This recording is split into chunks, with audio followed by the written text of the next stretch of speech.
There are two speakers.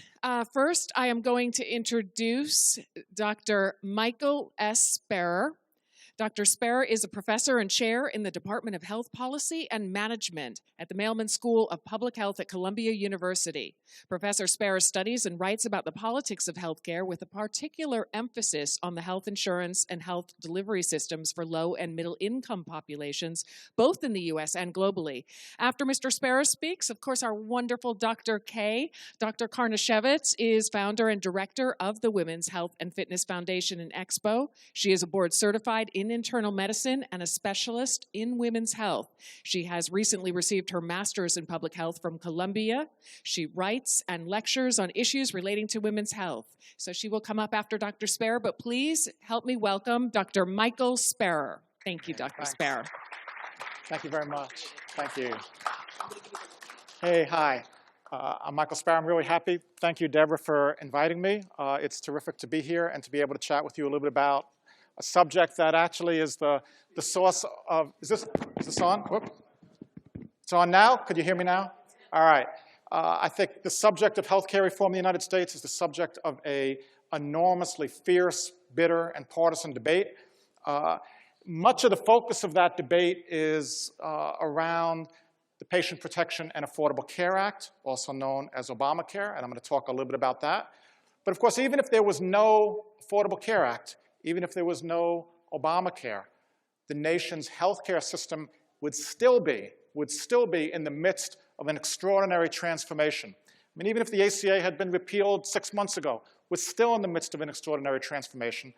So what I want to do today is talk first for about 10, 15 minutes about the ACA, then give you my own sort of top 10 list of trends going on in the US healthcare system right now, then turn it over to Deb to talk about, from the physician's perspective, what's going on in the system right now. And then we could just open it up and have a conversation, because everybody, I mean, all of you and all of us and everybody is deeply invested in the healthcare system in one way or another. All right, very quickly. Advocates for the ACA really had three main goals. Goal number one, reduce the number of uninsured in the United States and underinsured. There's 45, 50 million uninsured, another 25, 30 million underinsured.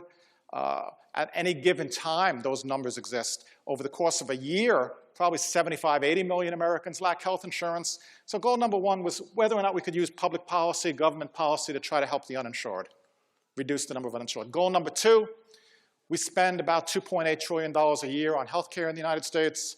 About 17% of our gross domestic product, about $8,500 per capita, per person, on healthcare in the United States. Goal number two was to try to sort of temper the dramatic rise in healthcare costs. Goal number three was to try to encourage a higher quality, more efficient, better health delivery system. So those are pretty ambitious goals. Improve the delivery system, improve access, provide more insurance, while simultaneously lowering cost. Very ambitious goals. I don't have to tell anyone here those goals at times can conflict, and I don't have to tell anyone here that those goals actually led to an enormous, and have continued to lead, to an enormously controversial debate on what role government should play in trying to solve those problems, what role the market should play, how the two should intervene. Is the ACA the right way? Is the ACA the wrong way? Politics, politics, politics. We could talk about politics not for 30 minutes, not for an hour. We could talk about politics for a week, and we wouldn't finish talking about the politics of healthcare in the United States. But given that we only have 30 minutes, I'm going to kind of skip the politics for now, although I'd be happy to chat about it in Q&A if anybody wants, but just talk about what the law says and what the trends are. All right, the law. Remember, goal number one was to try to reduce the number of uninsured in the United States. The ACA does that through 5 main routes. Number one, the ACA says we are going to dramatically expand, increase the number of Americans who are on Medicaid, the health insurance program for low-income populations here in the United States. So the law says we want to dramatically expand Medicaid, we want to dramatically expand public insurance, and that's going to be one way we're going to help the uninsured. Number two, the law says we want each state to create what's known as a purchasing pool, or an insurance exchange, where in theory, people without health insurance and self-employed people and small business folks can come together and get themselves a lower, get themselves a lower cost private health insurance policy. And then the federal government says, you know what, we'll subsidize the cost of that private health insurance policy basically for middle class folks. So that's the second thing the law says. Let's create these state-based exchanges and let's subsidize the cost with some federal dollars for private health insurance. Third thing the law says to help the uninsured is all employers with 50 or more full-time employees will be required to provide health insurance to their employees, or else they have to pay a penalty, a financial penalty. Okay, that's the third thing the law says. Fourth thing the law says is it imposes a host of new federal regulations on the private health insurance industry, regulations that previously did not exist. I mean, before the ACA, the federal government barely regulated the private health insurance industry at all. Basically, it was up to each state to regulate the industry. But now in the ACA, the federal government and federal law says you got to provide health insurance to everybody who applies. You can't discriminate in price based on the health status of the individual. You have to spend at least 80–85% of your premium on medical care, not on administration. You can't be McDonald's and sell a $2,000 health care policy that you're going to charge the employee $700 for. You can't have annual or lifetime limits on what you pay. You got to let young adults up to the age of 26 stay on their parents' health insurance policy. So a host of ways the law says to the private insurance industry that you got to provide more available and affordable coverage to those who want it. That's the fourth thing the law says. And the fifth thing the law says, actually because the insurance companies say, oh my gosh, you're going to make us take everybody regardless of how old, regardless of how sick, regardless of their health status, and we got to charge them the same rate, we're going to go bankrupt, says the insurance industry, unless there's the fifth thing the law has, which is what's known as the individual mandate or requirement that everybody in the United States have health insurance or else they have to pay a penalty on their taxes. It's not a crime not to have health insurance, but you have to have health insurance or else you have to pay a penalty on your taxes. And the whole goal of that so-called individual mandate, the whole target of that individual mandate was the young and the healthy who might consider themselves young and invincible and might go without insurance otherwise. So the idea was to force the young healthy into the pool so they could subsidize the cost of the older and the sicker. So that's the 5 things the law said when it was enacted in March of 2010. Let's expand Medicaid. Let's create these state-based exchanges. Let's require employers to cover their employees. Let's have new federal regulations. And let's have this individual mandate. The law says those 5 things. All right, what happens next? Well, the law was enacted in March of 10. Next thing that happens is there's problems with every one of those 5 things. Every one of them. First, the United States Supreme Court says, you know what, I know you said in the law that Medicaid should, this Medicaid expansion should be mandatory across the country. But you know what? No go. It's going to be an option for the states. It's actually illegal to force the states to do this Medicaid expansion, says the Supreme Court. And so about half the states have expanded their Medicaid program, about half hasn't, have not, New York has. All right, so that's the Medicaid expansion. Second thing, remember I said the law said to each state, create one of these purchasing pools and make health insurance more available and affordable. Well, 34 out of the 50 states say, forget about it. We don't want to create one of these insurance exchanges. We don't like the idea. So there's only 16 states that have created a state-based exchange. The other 34 states, the federal government said, all right, then, if you're not going to do it, we'll come in and run the exchange for you. So in 34 out of the 50 states, the federal government is running the exchange. These exchanges went live January 1. You may have read a little bit about the federal exchange was a complete, utter disaster when it started. The website didn't work. There were all sorts of problems. I mean, you couldn't turn on a newspaper or read about, not read about the extraordinary problems with the federal and both, actually, some of the state-based exchanges. So the exchanges have not gone 100% smoothly, although the New York exchange, New York is running its own exchange. New York's exchange has enrolled just under 400,000 people into private health plans. New York actually has the most competitive health exchange in the United States. There are 16 health plans that are competing in the New York exchange, not in every region, but throughout the country, throughout the state. But in any event, the exchanges have gotten off to a rocky start. Not as much in New York, but also there have been some problems in New York. So that's the second thing that happened. Third thing that happened is the employer mandate became so complicated, so controversial in a lot of ways that it hasn't even been implemented yet. It's been put off and put off and put off. Now it's being put off to a combination of 2015, 2016. Fourth thing that happened is these new federal regulations that I talked about that were put in place. Well, it turns out that the most sort of politically controversial of those regulations basically said that every insurance policy that's sold has to cover a basic benefit package. And it turns out that hundreds of thousands of Americans actually in the individual market had health insurance that didn't meet the criteria. So it turned out that when President Obama went around the country in 2010, 11, and 12 saying, if you like your health insurance, you can keep it, period, period, period, it turned out that wasn't exactly true. And so that too created all sorts of political controversy in a variety of ways. The individual mandate is viewed by the insurance industry as far too weak. Why? My gosh, what are these young, healthy folks? They're going to pay $95. They're not going to, that doesn't scare them. So, the insurance industry says it's too weak. Others say it's too strong. So in each of these areas, whether it's the Medicaid expansion or the exchanges or the employer mandate or the federal regulations or the individual mandate, implementation has been somewhat problematic. That said, here's a few predictions. Number one, and we could talk about these afterwards. Number one, I would bet you anything that if Deb invites me back in 2 years to this expo, every state in the country will have adopted the Medicaid expansion. Every one. Half have done so now. The other half, they're going to fall in line. They're going to fall in line. They're all going to do it. Number two, young, healthy folks. Right now, about 28% of the people signing up in the exchanges are sort of between the age of 20 and 30 and relatively healthy. That number is going to go up. The young and the healthy are going to sign up. Number three,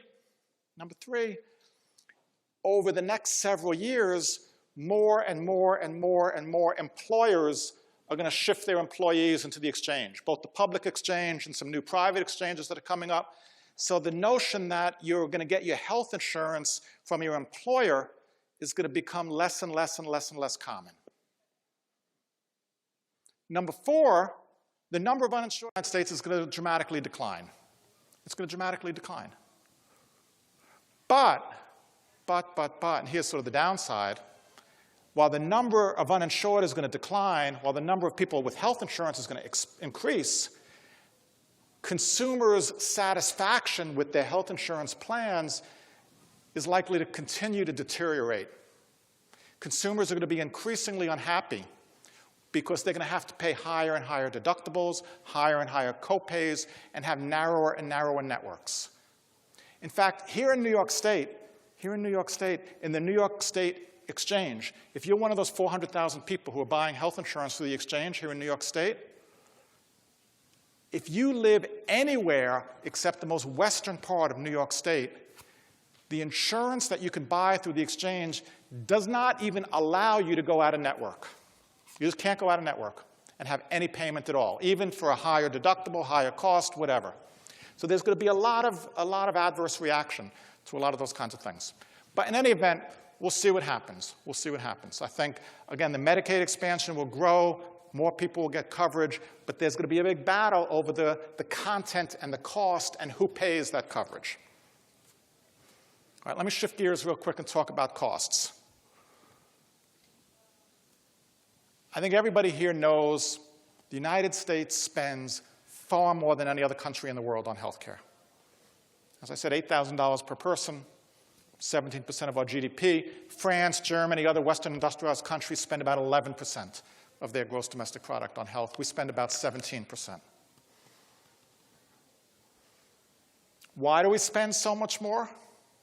Why? Well, Lots of debates, lots of controversies. Economists have different theories. Bottom line is we spend a lot more because the price we pay for everything in the healthcare system is much higher than the price paid in other countries, number one. I'm going to stepping back for a second. The cost of healthcare, like the cost of any good, is basically the price times the volume with a little bit of administration put into the mix.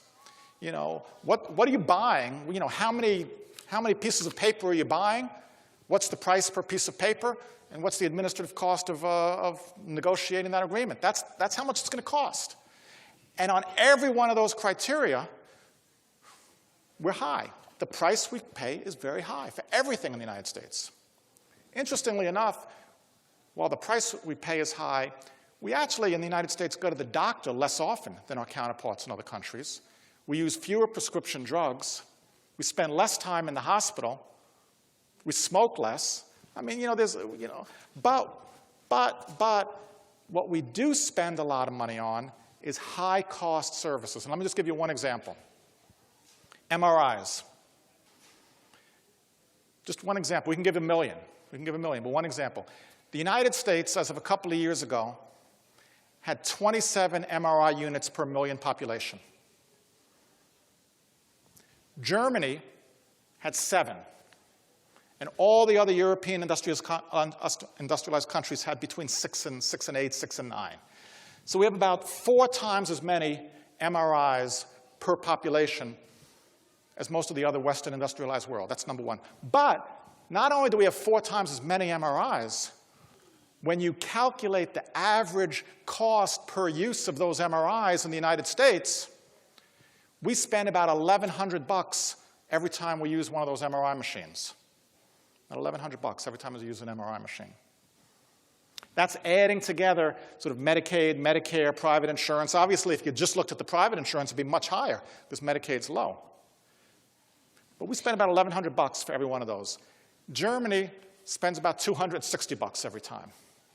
So we have 4 times as many MRIs, and we pay almost 5 times as much every time we use one. And you can go through the same analysis in this study after study after study that'll show this. Same analysis. All right, so we spend a lot more. We're worried about the cost. You know, the federal government's worried about the cost of Medicare. The states are worried about the cost of Medicaid. The private sector is worried about the cost of private health insurance. The consumer is worried about more and more of the health insurance costs being shifted to them. Everybody's worried about the cost. What are we going to do about it? The ACA and the folks who were drafting the ACA basically had 3 options. 3 options. Basically, 3 options were on the table.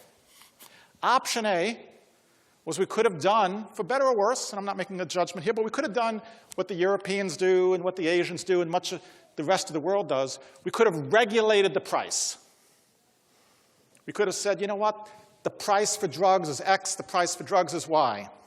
The price for this service is Z. We do that in the public insurance programs. We don't do it in the private. We could have regulated the price.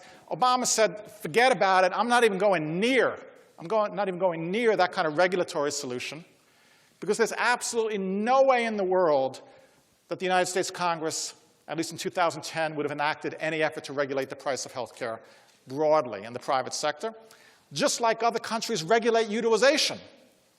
And Obama said, there's no way in the world I'm going toward sort of explicit government regulation in that sense. I worry about charges of rationing and death panels. I got enough problems. That was choice number 1, so that was off the table. Choice number two was basically to say, you know what? The reason healthcare costs are so high is because consumers are sort of immunized from the true cost of healthcare. They don't know how much it really costs. They got some third party paying the bill. We got to give the consumer more skin in the game, quote unquote. You can say this is kind of the Republican idea, although a lot of Democrats like it too. Let's give this consumer, let's have high deductible health insurance policies, health savings accounts, let people buy health insurance across state lines, give consumers more skin in the game, make the consumer more cost conscious, and he or she will be more cost and quality conscious. And there's a little bit of that in the ACA. But number three, the third option, was basically to say, you know what, what's truly the most expensive thing in the healthcare system? It's the doctor's pen. You know, the doctor, the provider, is what's driving costs. And so what we need to do, says this theory, is we don't want to regulate the cost, but what we need to do is give the providers a financial incentive to be more cost-conscious and quality-conscious. And the ACA is just filled with efforts to do so, with efforts to encourage the creation, and I know, Deb will talk a little bit about the creation of accountable care organizations and bundled payment systems and value-based purchasing and pay for performance and on and on and on. Let's give physicians, let's give hospitals, let's penalize the hospital if their readmission rate is too high. Let's do all sorts of things to basically encourage both more cost-conscious and quality-conscious behavior. All right, so what's happened since the ACA was enacted? Actually, costs have come down a little bit the last couple of years in the United States, healthcare costs. Well, I shouldn't say they've come down, but the rate of rise, the rate of increase has slowed. Big debate over why. Probably the most important reason is the recession and the fact that more of the cost was actually shifted to the consumer to a certain extent, so people have reduced their utilization. But the cost has come down. There's not as many new big blockbuster drugs. There's more generics. It's not the ACA.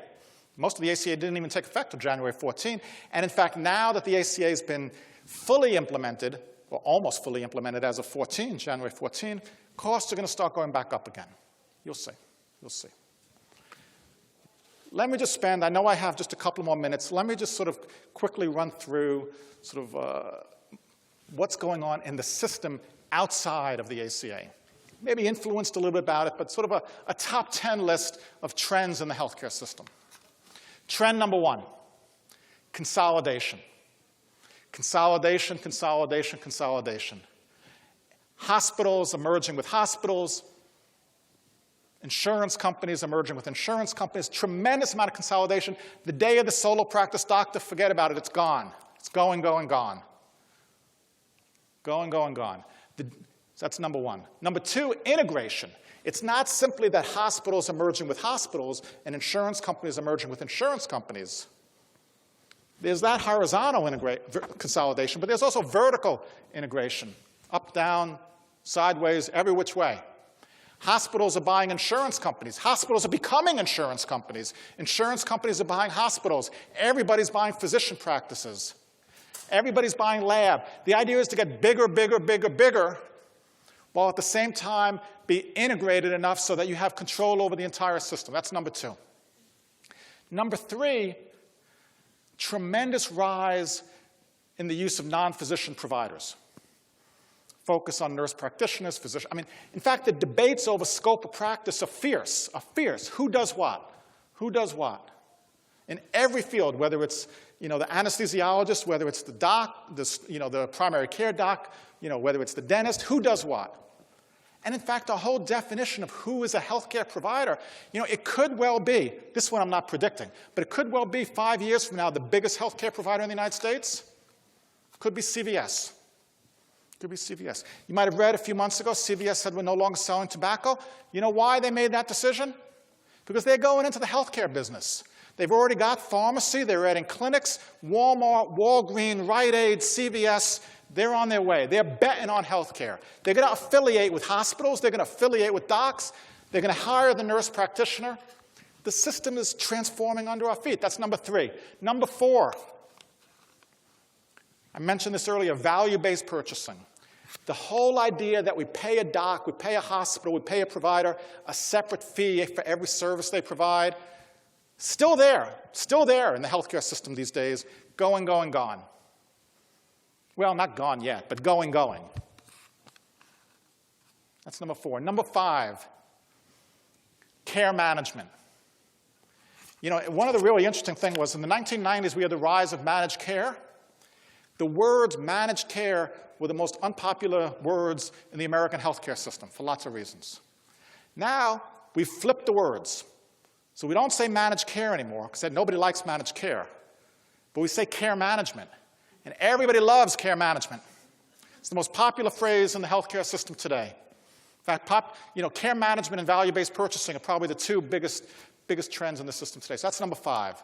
I'm really almost done. That's five. Number six, Engaged employers. Do you know that every single Fortune 500 and Fortune 1000 company in the United States, every single one of them has an employee wellness program right now. Every single one of them is starting to hook up with insurance companies with employer wellness days and this, that, and the other thing. They're becoming much, much, much more invested directly as they leave the insurance business.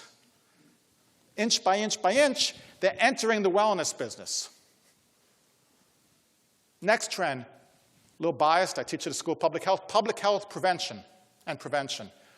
Again, one of the biggest buzzwords in healthcare today, population health management. You can't do an accountable care organization unless you do population health management. What the heck does that mean? How does it work? Lots and lots of effort to think about that. Lots of effort to think. Number 7, cost effectiveness analysis. There is not a single thing that's being done in the healthcare system today that someone is not calculating. A payer, a provider, an employer, a doctor, somebody is not calculating what's the cost. I mean, if there's a new drug and the drug's going to add a month to somebody's life, but it's going to cost an extra $100,000, do we pay for that drug or not? You know, how do we compare costs and benefits? How do we calculate? How do we decide what we're going to pay for? What do we do closer to the end of life? What are we going to pay for? Fierce debates over this. Not easy, but fierce debates. But cost effectiveness analysis, cost benefits analysis, everywhere. Everywhere.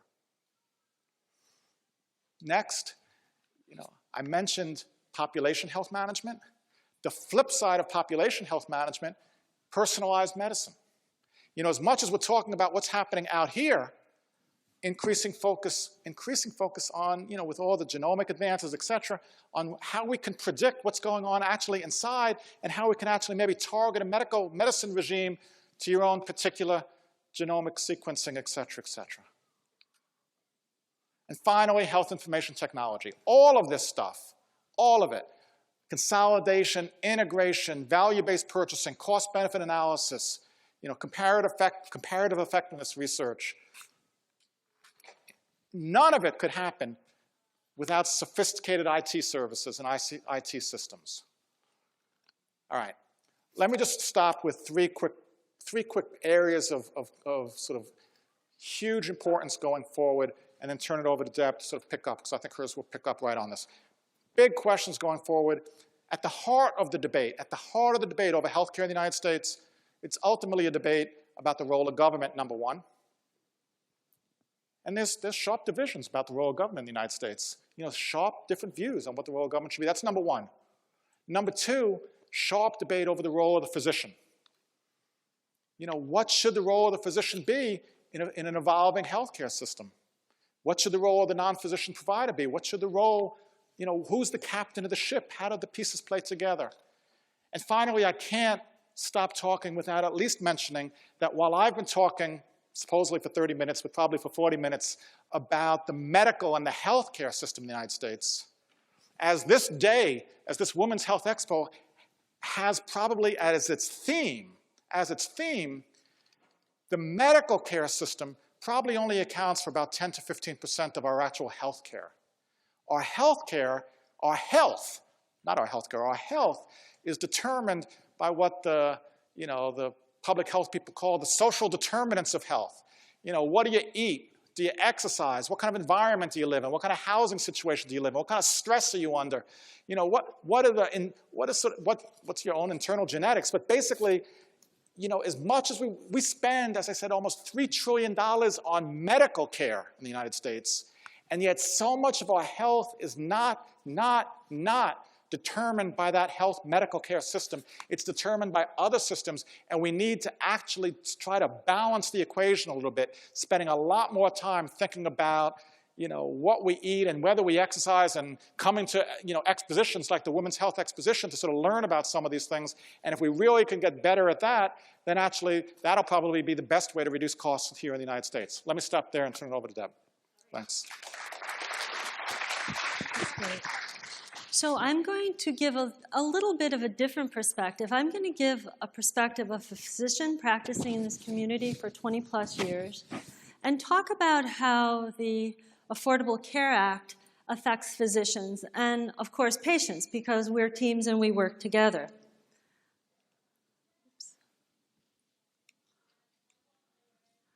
So I started practice with my husband, Dr. Craig Moss, in this community over 20 years ago. We came back to his hometown. The two of us, we opened a small practice together. It was not easy, but it was certainly doable. We came here right out of training. And over the years, from 20 years plus till now, we saw changes, what we thought were big changes in healthcare. We saw that practices were getting a little bit bigger. We saw a lot of specialty care taking precedence, or becoming much more important. Everybody seemed to have a specialist for something. We saw different insurance programs, different types, HMOs, managed care, come and go. But what's currently occurring compared to that is life-changing. This is once in a lifetime what we're currently seeing in healthcare. And what it is doing, it's changing how physicians run their practices and how we treat patients. So it's access to care, it's coordination of care, and Professor Spear had mentioned some of these already. It's information, it's incentives, and it's quality, and certainly physicians.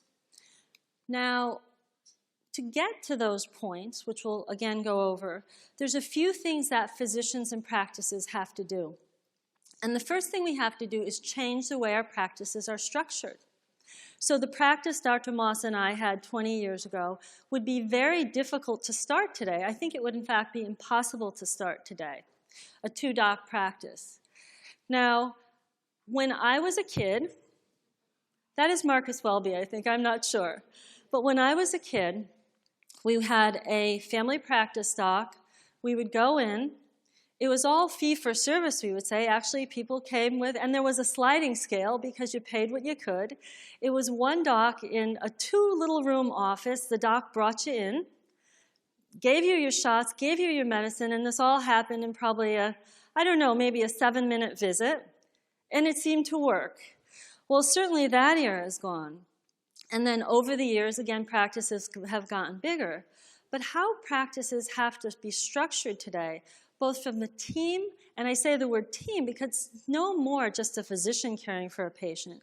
It's really requiring a team of people. And that team is nurse practitioners, extenders, but it's also nutritionists. Sometimes in a hospital setting, it might be a pharmacist involved. Because how we're treating patients is switching a little bit. We all know going to the doc, you have the flu, you have the cold. But what we're wanting to do is be more preventive. We want to prevent you from getting that flu. Now, we've done that, but there's a real emphasis to keep people healthy, to keep people well. That is what this event is about, to teach people how to be well, to be healthy.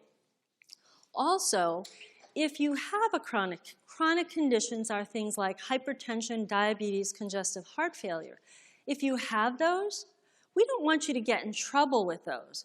We want to manage your chronic conditions. We want to, make sure you don't end up with dialysis if you're a diabetic or have an amputation. So to do that, we have to be preventive and proactive, and that requires a team of people. And that's the team approach, and a lot of what you're going to see in healthcare with patients is a team approach. Now, so if we're going to restructure our practices, how do we do that? How do we get the quality, lower cost? And just to comment on cost, more is not necessarily better in healthcare. Everyone needs tests, medication, granted, but unnecessary hospitalizations, things can happen that you may not want to happen, infection rate in a hospital.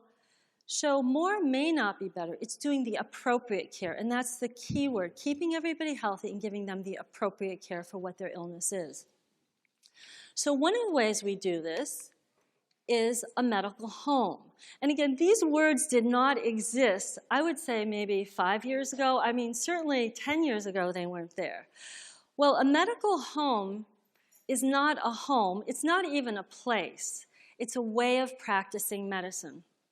And so there are medical homes in our community. Actually, our practice is a level 3 medical home.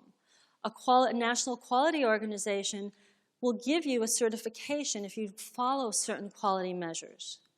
And so what happens in the medical home is that all the features we talked about initially, it is access to care, a physician who you have a long-term relationship with.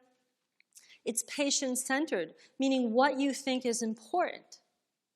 We want to hear from patients. It's a way in which patients actually partner with their physicians. Like in the Expo, we talk about diet and exercise.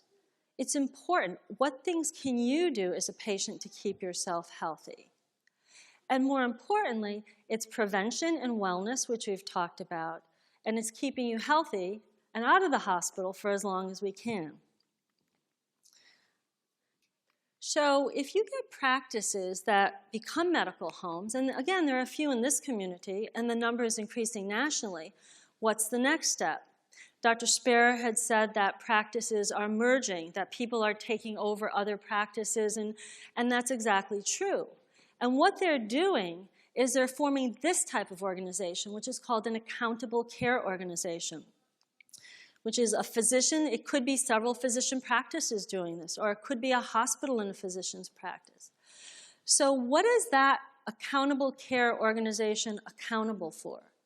It's accountable for giving you the best quality health care possible, and doing that efficiently, meaning at the lowest cost.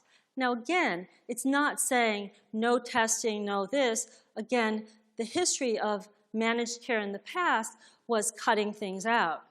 This isn't that. This is doing things appropriately. So you have and giving you preventive care, so again, you don't have problems in the future. Now, for all of this to happen, doctors changing practices, medical homes, accountable care organizations, there's a few things that are really critical. One is electronic health records. So let's again go down memory lane and look at what healthcare records used to look like. Actually, not so long ago. It was reams of paper. They were handwritten, and we know what everyone says about doctors' signatures. And so hard to read. As a physician, if I wanted records from another doc, say someone was being treated in Florida, often things were always in the mail. So when you saw your patient, you didn't have the record, you didn't have the appropriate thing, and that makes it harder to care for a patient. If something happens to you, again, if you're in Florida, and I don't have appropriate records, how can I give you the best possible care? So that was the past, and this is the future. It's tablets, it's apps, and it's what's called the electronic health record. And has anybody seen this in their physician practices yet? Anybody see electronic health records? Okay. So there's many good points with the electronic health record, and a few not so good. First off, the learning curve for docs is really hard. We had started our electronic health record in our practice in 2009, just as I started my master's program. And so I was going to school and practicing and trying to learn the system, and there really is a learning curve. It takes a long time. There's many screens to it, but once you get it, the good part is that it's extremely organized. There's alerts in there, so your medication allergies. If I were to prescribe penicillin for you, and it had penicillin allergy on it, there's no way we're going to miss that, because that's going to pop in my face, as it should. Drug-drug interactions. There are thousands of medications, and we know a lot of them, but no one could possibly have memorized every single drug in the PDR. So if there's a drug-drug interaction, that also shows up. The records are organized. All your past history is there.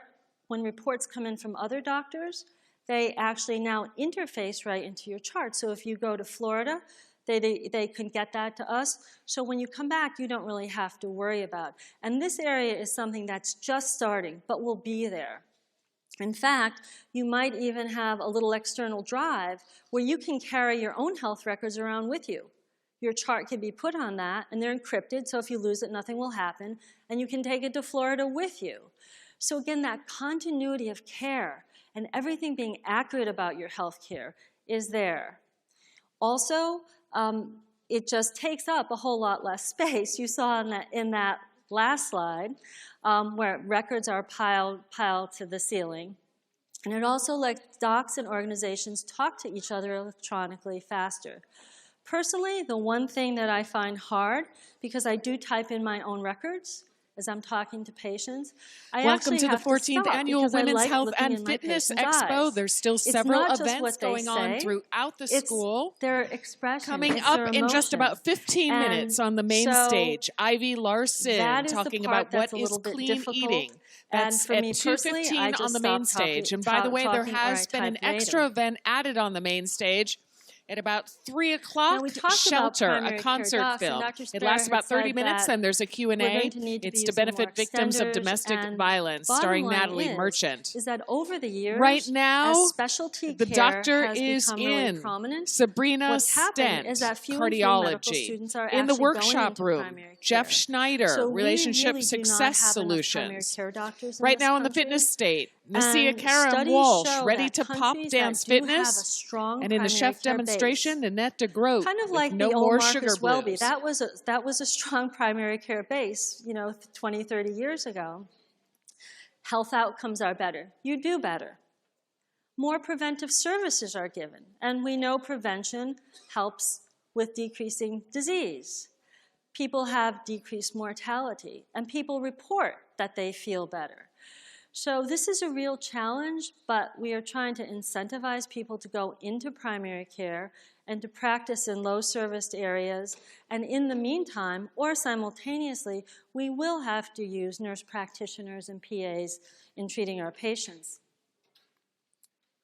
Now, I want to just talk a little bit about increased access. So those little bubbles that I started at the beginning of my slide, one was access. Well, that's not great access. And a lot of the Affordable Care Act talks about access, access, access. Access to primary care physicians. 2/3 of Americans surveyed say, we don't feel we have enough access to getting into a primary care doc. And another 3/4 say, when we call and try to get a message or something's happening with us, we're just not getting answers fast enough. So that's one type of access.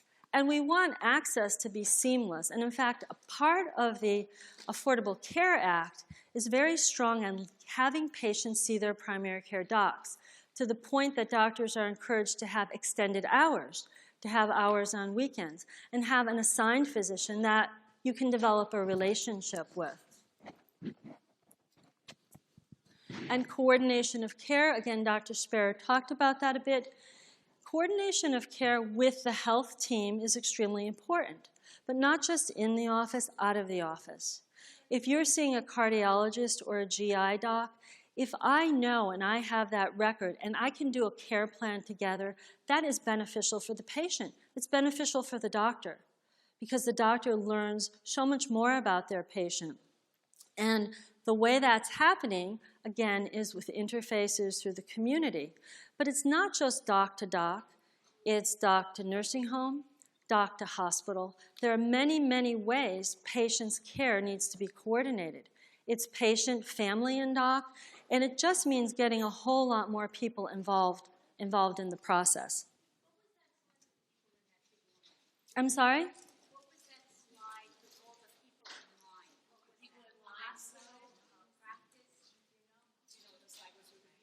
You mean what practice it was in? No. I'm sorry, I can't hear. Just give me Was that a government office? Was it a private practice? Was it a hospital? Oh, I'm sorry, I don't know. I think it was just more importantly to point out to you that we never want lines of patients waiting. We want them in the office, in the rooms, exam rooms with doctors. And there are places, clinics and such, where it is really problematic to get to a primary care doctor.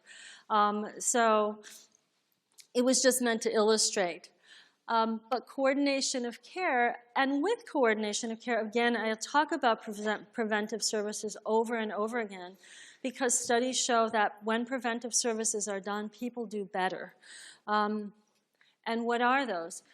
We think of prevention as the flu shot, but preventive services are also looking at people's weight and counseling them. I mean, so many disorders are associated with obesity, smoking.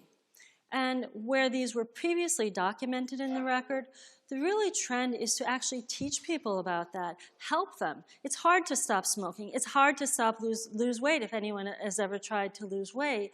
And it's, again, really becoming a partner in your care and giving you those tools, much like we give tools here, to help you with your health care. So Dr. Sparrow used the word value-based care. And the bottom line is, at the end of the day, if we do these things, if we give better quality to our patients, if we give better service, meaning you can get to your doctor quicker, if you have a team approach with your care with your doctor, so there's a dialogue. If you don't want to take a certain medication, there may be a reason why, rather than just saying, okay, well then don't take the medication. Having a team approach, coordinating your care, and keeping you healthy, the question is, at the end of the day, how does that sort through? Does increased quality decrease cost? And I think Dr. Sparrow had mentioned previously, but the studies in looking at accountable care models and medical homes look encouraging. It's very new in the process, so we don't know 100%. But I think my personal belief about keeping people healthy, as you know I direct the Expo, is very strong. I think patients should be empowered to take care of themselves, whatever format it comes in. I feel it's good to give patients information about their health care, to go onto a patient portal and examine and have their labs at their fingertips. So an educated patient is a patient that's going to do much better. So that's the aspects of the healthcare that I think is very good for patients. We don't know how it's going to sort through at the end of the day. And we talk about the future and personalized medicine, people running around with apps, putting your medical record on little external drives, having, even with your own little app for your diabetes and hypertension, having instant feedback, dialoguing with the office on patient portals. That's the not too far future. That's here right now. It's a stone's throw away. So I think that we are definitely in a transformation. The future is still to be seen, but there's no turning back. There's no going back to Marcus Welby or Dr. Moss and I moving somewhere and starting another practice. We are here to stay. And thank you. Thank you very much. And if you have any questions, Dr. Sparrow and I will now answer them. Thank you so much, Dr. Karnasiewicz. Dr. K, do we have a couple of quick questions you'd like to ask Dr. Sparrow, Dr. K? We must have some questions. This is a complicated subject that's affecting everybody right now. Anybody like to ask a question? You'll be available. You two will be outside. Yes, we'll be available for Anybody? questions. Would you like we've got a couple questions back here. Let me just start right behind you. Yes, it was about hospitals and insurance, hospitals buying insurance companies and things of that sort. I mean, that sounds like a deadly idea. And what's the price of a human life, and how much is we willing to invest in that life to keep it alive or to keep it healthy? How is this in the best interest of the general population? So I mean, there's lots of, as Deb and I have both said, there's lots of uncertainty. One of the largest hospital systems, for example, in the New York metropolitan area is North Shore Long Island Jewish Hospital System. Growing system. They've just gotten an insurance license. So they're now, their goal, and if you talk to the CEO of that system, he'll tell you his goal is to basically, in effect, have them be the insurer, cut out Aetna or Cigna, and have them enter into contracts directly with General Motors or whoever it is, the employer. And they would argue that the provider taking the risk and the provider being the insurer ultimately is sort of a better way going forward in the future. On the other hand, there's pros and cons. I mean, the evidence also shows that when hospitals consolidate, the price goes up. It doesn't go down. Costs go up. They don't go down when you have consolidation. So I think, and you make a really interesting and important point when you're talking about who's going to decide what services are going to be provided. I mean, this was, at the heart of the debate. It is at the heart of the debate over end-of-life care. It's at the heart of the debate. I mean, everybody has statistics about how we spend, 5% of, 50% of the dollars on 5% of the people, and a lot takes effect in the last 6 months. Except that's all fine and good, except number one, we don't know what the last 6 months of one's lives are. And number two, when it's your last 6 months, or your mother's last 6 months, or your sisters, or your brothers, or your sons, you might view it very differently than you do otherwise. So I think thinking about questions, thinking about how do we encourage a system in which there's more, say, palliative care and hospice care, but you're not pushing people into that. You're letting people have the choices they want. I think these are all issues on the agenda right now, all issues that we're dealing with as a country, and I think there's a lot of uncertainty about how it's going to play out. But a lot of reason to both be fearful, as you suggest in your question, but also a lot of reasons to be optimistic, as I think the most recent presentation by Dr. Kay has suggested. Do you want to add anything to that? No, I think it's We have a question over here, doctors. Hi. Me and my husband are also physicians in the community. We moved here 10 years after Dr. Karnasiewicz did. I'm the medical director of a federally qualified health center that sees 30,000 patients in Ulster County each year. Do you see the Affordable Care Act changes? I see 2 or 3 new patients who have received insurance on the exchange daily. And also my father-in-law is a beneficiary of the exchange. Do you see this as being a great equalizer of healthcare, or do you see healthcare disparities getting more prominent, like the poor will continue to have problems? I mean, oddly enough, I think both. I think, there's no question that there's extraordinary disparities in the system. There's no question about that, based on income, on a whole variety of factors. But the role of the community health, I think access is also improving and will improve under the ACA for millions of Americans. And it's interesting, you mentioned you're with the community health center. I just spent time just a few weeks ago down in Austin, Texas, with one of the largest community health center networks down there that has actually created an accountable care organization. And so I think community health centers are thinking about, well, what's our role in the future? I think the community health center model, I mean, CHC directors, and such as yourself, might well say, we've been practicing medical homes for the last 30 years. And there's a lot of money in the ACA for CHC expansion and growth. So I think it's likely to be the case that the community health center is going to grow. On the other hand, where I see potential disparities growing is, while I said earlier that I think that more and more employers are going to stop providing health insurance for their employees and shifting them into public and private exchanges, I think sort of upper middle class and wealthy Americans and those who are employed at the upper tier are going to continue to get sort of the traditional insurance that they've always gotten. The heads of Goldman Sachs are not about to be joining, the New York State Health Exchange. So I think access will improve for all, but I think there is going to be a potential for 2 or 3 or 4 tiers worth of systems. And I think every country in the world is dealing with issues of disparities. Inequality in the United States is growing. Inequality is growing rapidly, both in wealth and access in a variety of ways. I think the ACA pushes us more in the direction of a more equal health access society, but I think at the same time disparities will continue to grow. We'll take one more question. And Oh, you want to add something? Well, I'll just comment from a physician point of view also. So in the last several years, maybe 5 years, with the economic downturn and everything that was happening in our nation, is that there were many people who lost health care completely and really dropped out of the system. So if a disparity is nothing to having health care, that's huge. So even if we move it one step further, even if the health care doesn't come to the middle, having something is better than nothing. I saw so many patients, and it wasn't even a matter as a physician keeping your fit patients on. That's easy. We can keep patients on through those hard times. It's testing, the $1,100 MRI, or other tests that sometimes need to be had. It's purchasing medication if you have diabetes, hypertension, congestive heart failure. So it may not be the end result, but I feel that closing the gap, if you will, is better than nothing. We'll take one last question. Yes, I'm with Jewish Family Services, and we provide home-based counseling for seniors.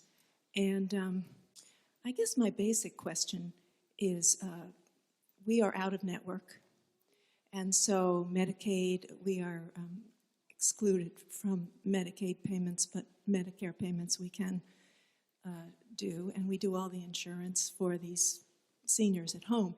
But my real question is, are you hopefully insinuating that there is a conversation going on in the medical community that will allow patients who are in severe pain with a fatal prediction in their health to be allowed to pass on? I know of someone in California who went to jail because she helped her mother do that. Is this part of the conversation that may be happening? I don't think, I mean, again, Oregon, there were a couple of states, and Oregon has been the leader in so-called assisted suicide. I don't think, in fact, ironically, and I think unfortunately, you may recall during the debate over the Affordable Care Act, there was a proposal that physicians get reimbursed by Medicare for counseling patients about hospice and palliative care options. And that proposal was what was labeled a death panel. And that, the theory was if you're going to counsel them about palliative care or hospice care options, somehow or another you're encouraging them to move in that direction. And I think public officials are very, very, very, very wary and nervous about conversations of that sort. And that's why I think that conversation was off the agenda during the ACA. At the same time, I think as a society and as a culture, we're increasingly thinking about these issues. We're thinking about, how do we want our lives to end? We're thinking about how do we want the lives of our loved ones to end? We're thinking about, would we want to pass on, debt to, so I think these are not easy questions. They're not easy questions for societies to have anywhere. And I wouldn't be so optimistic as to say that we in the United States are about to have a full-blown conversation about that issue. I think we're not. But I think the hospice movement and the palliative care movement is growing. And I think more generally, as the baby boomers age, as the baby boomer generation moves into their 60s and 70s and 80s and 90s, the fact that here in the United States we have never, ever developed a true system of financing for long-term care services at all. We don't have long-term care insurance in the United States. We just don't have it. And I think that gap is going to become increasingly pronounced as the baby boomers age, as people become more and more medically bankrupt, largely because of the cost of aging. And I think that, too, is going to prompt additional kind of conversations. All right. We're good. No, we're good. Thank you. Great. Thank you very much. A big hand for Dr. Sperrer and Dr. Karnasiewicz.